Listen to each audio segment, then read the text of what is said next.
Okay, welcome back. So I'm going to again do some of this through the week, put it together at the end of the week.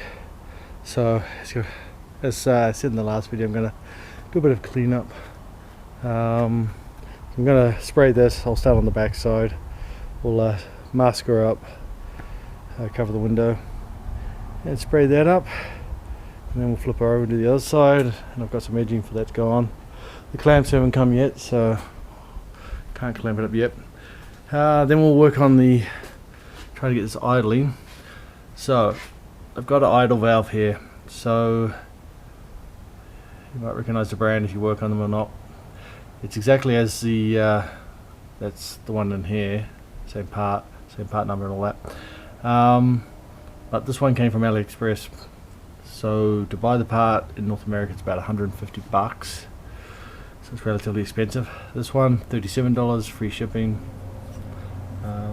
So yeah, I'm going to chuck it in. I'm going to see if it works or it craps itself. So yeah, get on and start doing this.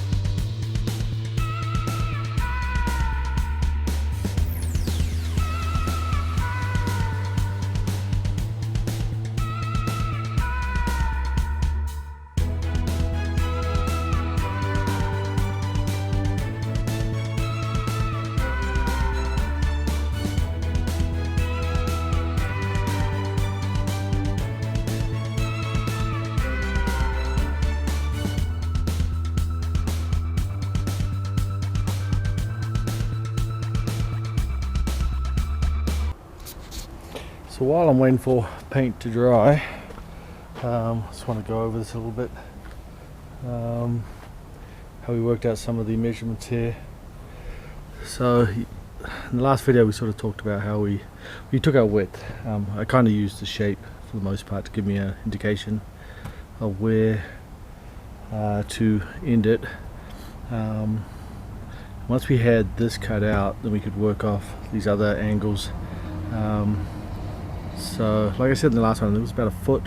I measured up to my bend, and then where that bend was, basically, okay, I used a square. We squared this off, and we still have these edge pieces on.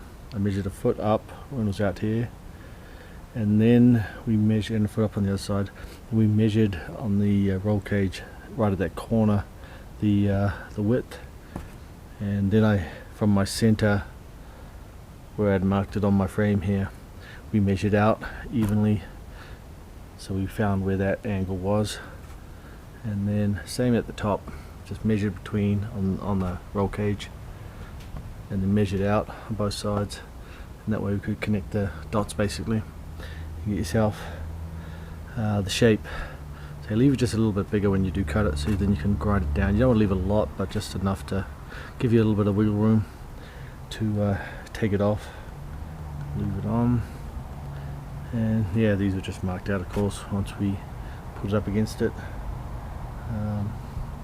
Yeah, it's just working out the measurements height wise and so on. Mine was 21, but I'm sure there's slight differences with everyone's, and I guess you can use it for the idea for different models too, and brands, Yamahas, Wildcats, Polaris, and all that. Yeah, I think I'm ready for the clear coat, and then that should be done for the night. Okay, so next day after work again, we let this dry overnight. It came out quite nice. Today I'm going to put this on. It's just trim for around the edge, also for the bottom to stop the plastics getting all garked up at the bottom here. So I just got this off Amazon. Here's the item number if you need it.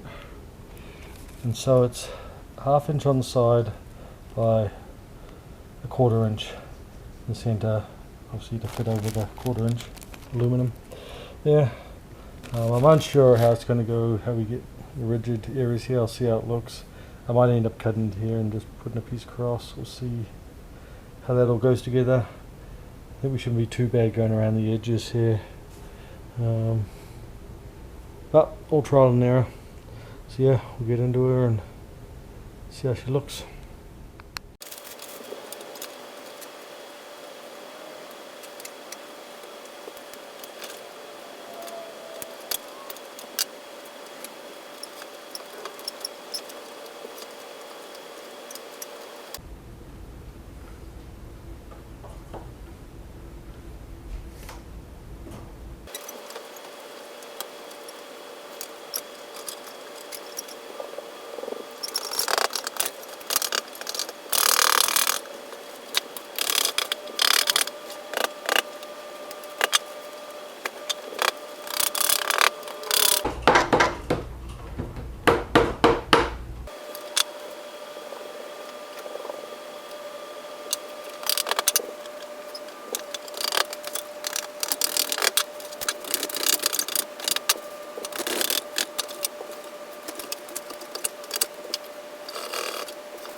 Yeah, she is all trimmed up. I mean that's a little rough. You could make her a little nicer probably.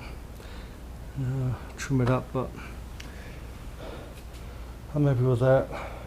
It came out pretty good. Just have to see how it fits in there. I mean these don't sit quite in, but if they push in a bit once they push against the roll cage, I'll be happy with that.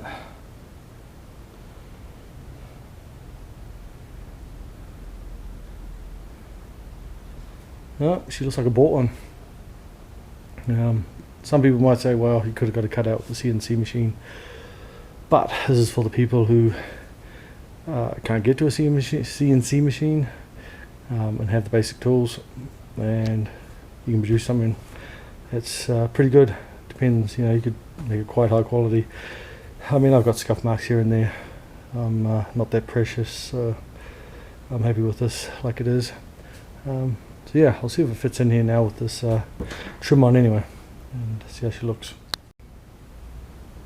Yep, I think she came out pretty sharp. She's a little bit snugger in there. I mean, I could take it out and take the trim off and muck around with a little bit more, but I think I kind of like it there once it's actually get those straps and that. I mean, just little places like this I could probably take it out a little more and that. It actually sits in there. It's pretty much sitting against the harness bar anyway. It's a little bit off on that side, but it holds in there quite nicely though. So it comes out with quite a professional look. So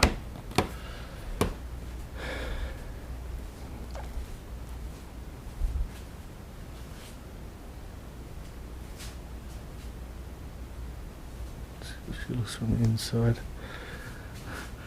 I mean, the window's so big it doesn't take away from any of your rear view and that. So, pretty happy with that. So tomorrow I think I'll start, take that out, take this plastic off, tape the rad off, and see about putting that idler valve in. See if it makes any difference to the to it starting and idling.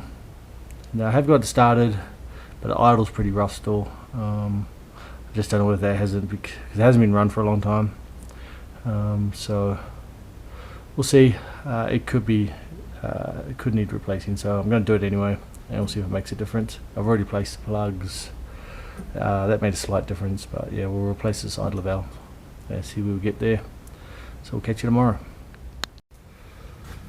Okay, gonna try and get this thing idling. We're going to try putting that idler valve sensor in, see if that does anything. See if it's any good actually, given that it's bought off AliExpress. Could be a cheap copy or could be the real deal, but we will find out. So yeah, I'm just going to undo this rad and move it forward, see if we can get access to the carb there and the sensor, and see if we can change her out. So we unbolted the rad. Didn't have to disconnect any of the pipes, which is good. I wanted to be lazy on that one and avoid having to disconnect them. Have fluid everywhere. So this here is the idler valve we're going to replace. I don't know for sure if it's actually faulty or not, but I'm going to replace it and see. Just have to move that strap out of the way here so I can access the other screw on that side. I'll disconnect it and then I'll unscrew it and see. Put the other one in. It should be a fairly simple job. Okay, so that's our old one. It's pretty sooted up. Say, I'm not a professional in that one, so don't quote me on it. It's just a guess, and we'll run through the motions of replacing it with our newer one, just see if there's any improvement. If not, then I'm not gonna throw this one out just yet. Clean it up, just in case it wasn't faulty when I do need it again, in case this one doesn't function as good as we hope it does.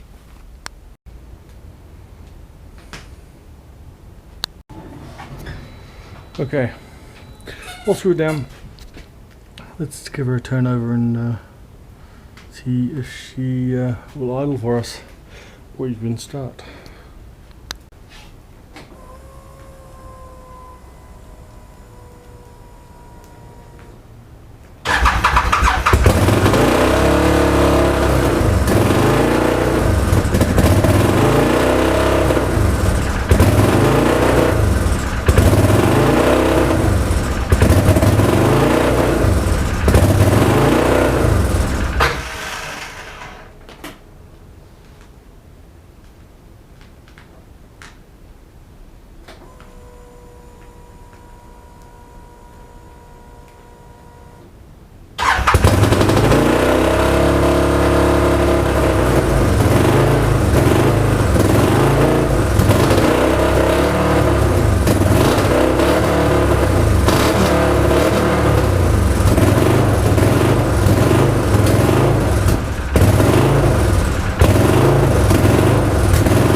So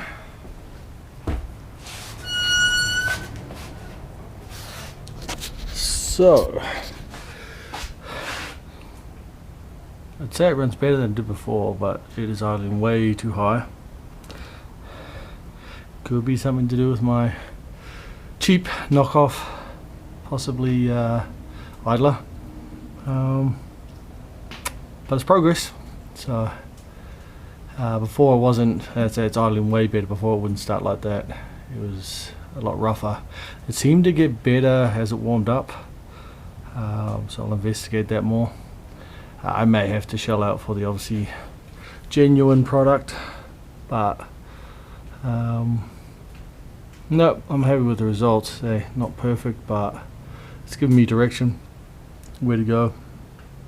So I probably will replace that with a genuine one for the 150. I don't know whether it just needs to run a bit more warm up, and see, it's definitely running high. Again, it's running a lot better than it was before, so no, I'll look into that. But no, that is progress, I think there. So yeah, I'm going to jump on and Google me some idler valves and just see if there's any deals going on the genuine deal, and then maybe compare the two, put the other one in, see where we're at. Okay, I think that's it for today. There's not really much else to do. Again, the parts are the parts. I think we're running, actually, I think I said a month for our exhaust. We're actually running on to 2 months for that coming. Yeah, there's not much else to do right now. Trying to think what else I could do to finish it up. Even I have ordered the full doors, and they have given me at least a month away for those. And that's no, I'll have a look around and see what else I can do here, and put an episode together for you guys to watch. But with that, yeah, I think that's her, and we'll catch you next time. So we haven't we've improved it a little bit. It's still having problems starting here, like straight off the bat. I mean, when we put that new valve sensor in, it did improve, like starting it just fired straight away, and that was good. Then I did a reset to even out that high RPM, which put it straight back to where the other one previously was. So I'll just show you here what we're dealing with.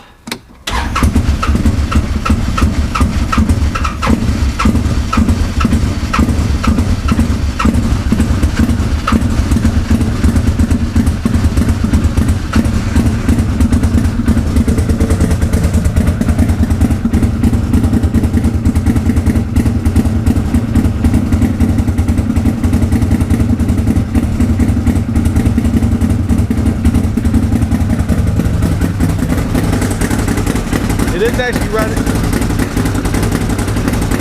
It sort of goes in and out, like for the most part it's running smoother than it has these sort of rough spots. But it's definitely an improvement from what we had before. But as soon as we put it into gear, it stalls out, so it won't. That's kind of a problem. It just doesn't want to go going. And then if I turn it off and we turn it on again, it won't, even when it's warmed up, it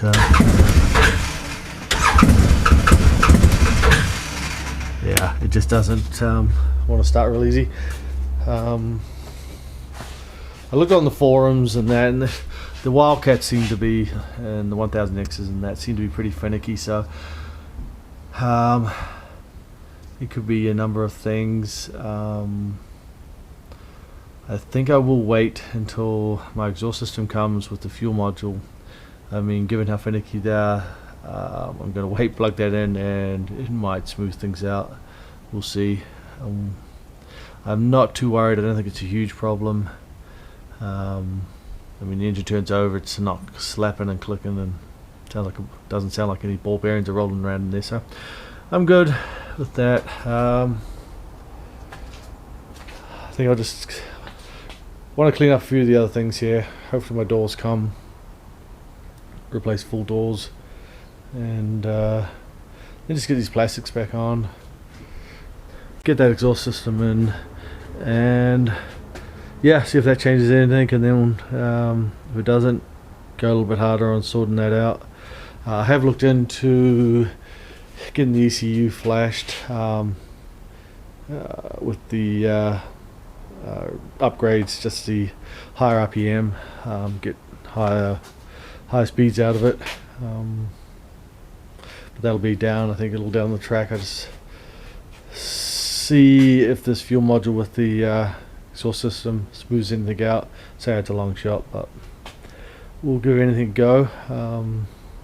We did clean the throttle body in that. It was pretty clean anyway. There really wasn't well, it wasn't really dirty at all, so I didn't have don't think that was the issue. But yeah, it is strange that the other sensor we set in there yesterday did actually seem to improve the starting of it, so curious, but we'll see.